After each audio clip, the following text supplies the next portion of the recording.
ئێمە بە شێوازێکی گشتی وەکو هاوڵاتیانی کورد لە باشوور ئیدارەی ئەو لەشکرکێشی و دەستدرێژیانەکەین بۆ سەر برا کوردەکانمان لە ڕۆژئاوای کوردستان. دیارە ئەمە پلانێکی دشت بە ئینسانیەتە، دشت بە کورد بوونە. تورکیا ئەزمونێکی مێژووی دوور و درێژ و تاڵمان هەیە ئێمە لەگەڵیا وەکو کورد بەوەی کە ئەوە چەندین ساڵە کوردەکان بە شێوازی جیاوازە چەوسێنێتەوە لە باکوور، جارێکی تر بە شێوازی لەشکرکێشی و بەکارهێنانی چەکی قەدەغەکراوی فسفۆر هێرشەکاتە سەر کوردەکان بە شێوازێکی گشتی لە ڕۆژئاوای کوردستان، کە تورکیا بەداخەوە لە ژێر ناوێکی ئیسلامیدا ئەم شتەی هەڵگرتووە کە ئەسڵەن لە بنەڕەتە ئیسلام بۆ ئازادیە، بۆ ئەوەیە کە ئینسان هەموو نەتەوەکان، هەموو زمانەکان، هەموو ئاینەکان جیاوازی خۆیان و بەسەر بەخۆی خۆیان بشین. بەڵام بەداخەوە تورکیا لە ژێر ناوی ئیسلامە بۆ لە ژێر پەیامێکی هەڵگری پەیامێکی ئیسلامیە بۆ ناشرینکردنی ئیسلام جارێکی تر و هەروەها بۆ ئەوەی وا پیشانی بدا کە کورد گەلێکی دژ بە دینە، دژ بە مسلمانیەتە، وای پیشان بدا کە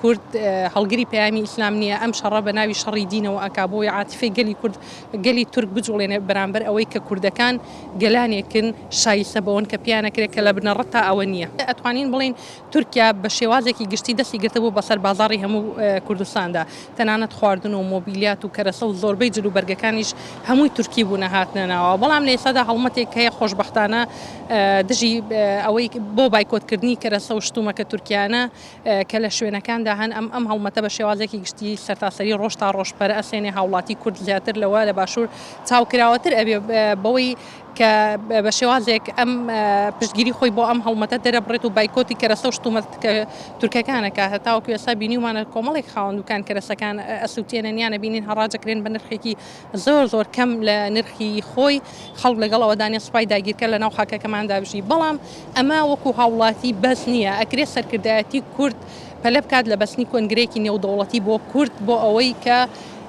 بە کۆدنگیەک دروستە بێ لەسەر ئاسی نێودەوڵەتی لەسەر ئاسی جیهان بۆ ئەوەی ئەم سوپایانە لە باشوور و هەروەها لە ڕۆژئاوا بڕۆنە دەرەوە، چیتر ئەم دەستدرێژیانە لەسەر کورد ڕابگیرێت. داوا لە خەڵکی باشووری کوردستان دەکەم یەک کاڵایە تورکی لە بازاڕەکانە بایکۆت بکەن وەکو تاکی شەخسی. ئەمە من ئەگەر چوومە دوکانێ هەر شتێ تورکی بووی نەیکڕم و چەند خەڵکێکی تر نەیکڕێت، ئەمە تاسیری ئابووری لەسەر تورکیاکە وەکو بەرپەرشدانەوەیە. ئەگە بەشداری ئەو شەڕی ڕۆژاوامانیشنەوەی کردووە ئێمە لێرە شەڕی خۆمانمان ڕاگەیاندووە بە تەواوی ئەو دژمنکاری گشتگەلی کوردەکە. دڵنیا بە ئەو شەروانانەی لەوێ خوێنی خۆیانە ڕێژن بۆ هەمومانە، ئەگەر لەوێ نەیڕێژی تێ لەیراکە ئەبێ بیڕێژی، ئەو خوێنە لێرە بیڕێژی. لە باشووری کوردستان ئەم شەڕە هەر یەقەمان دەگرێت، هەر گەرێ بەرامبەرێ بین ئێستا بێ چەند مانگێکی تر بێ، چەند ساڵێکی تر بێ.